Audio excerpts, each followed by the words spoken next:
국내 확진자는 어제 오후 기준 7,400명을 넘었고 사망자는 54명으로 늘었습니다. 서울에서는 대구 거주 사실을 숨긴 채 입원한 환자로 인해서 병원 일부가 폐쇄되기도 했는데요. 천유정 기자, 일단 확진 현황부터 전해주시죠. 네, 어제 하루 동안만 코로나19 확진자는 96명 늘었습니다. 어제 오후 4시를 기준으로 집계한 수치인데요. 이로써 국내 누적 확진자 수는 모두 7,478명입니다. 사망자 수도 어제 3명 더 늘어 54명입니다.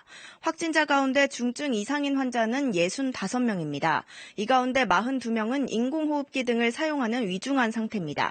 완치 판정을 받고 격리 해제된 확진자는 그제 하루 36명 더 늘어 166명입니다. 대구와 경북의 확진자 수가 전체의 약 90%를 차지하는데요. 중앙방역대책본부는 전국 확진자 가운데 80% 가까이는 집단 발생과의 연관성이 확인됐다고 밝혔습니다. 이 중에서 63%가량은 신천지와 관련된 집단 유행 사례로 파악됩니다. 대구 경북 지역에서는 신천지 신도 조사가 마무리 단계에 이르면서 증가 추세도 다소 둔화하고 있는데요. 하지만 의료기관과 사회복지시설 등을 중심으로 추가 전파가 잇따르고 있습니다. 서울 경기 지역은 확진자가 소폭으로 증가하는 추세를 보여 보건당국이 예의주시하고 있습니다. 확진자 가운데 7명은 임신부입니다. 보건당국은 태아로 바이러스가 전파될 확률은 낮은 것으로 알려져 있다고 말했습니다. 지금까지 코로나19 검사를 받은 사람은 18만 9천여 명, 17,000여 명은 검사 결과를 기다리고 있습니다. 네, 앞에서도 말씀드렸는데 환자가 거짓 진술을 해서 문제가 된 상황이 있었죠. 정부가 어떤 대책을 발표했습니까?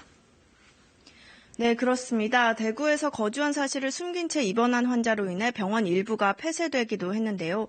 이와 관련해 정부는 대구 거주 사실을 고의로 숨기거나 아니면 반대로 대구에서 왔다고 해서 진료를 거부하는 행위, 이 두 가지 행위를 모두 행정력을 동원해 강력히 막겠다고 밝혔습니다. 특히 안심병원을 방문할 경우 거짓 진술을 할 경우에는 감염병 예방법 위반으로 과태료 등의 처벌을 받을 수 있다고 강조했습니다. 최근 이탈리아와 이란 등에서는 하루에 1,000명 이상의 확진자가 나오고 있습니다.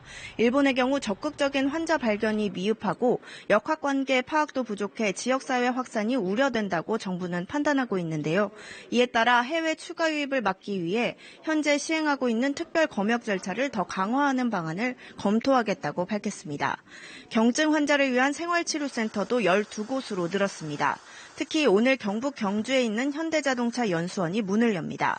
정부는 이번 주말까지 4,000명이 입소할 수 있는 규모로 생활치료센터를 확대한다는 계획입니다. 지금까지 중앙재난안전대책본부가 마련된 정부 세종청사에서 KBS 뉴스 천효정입니다.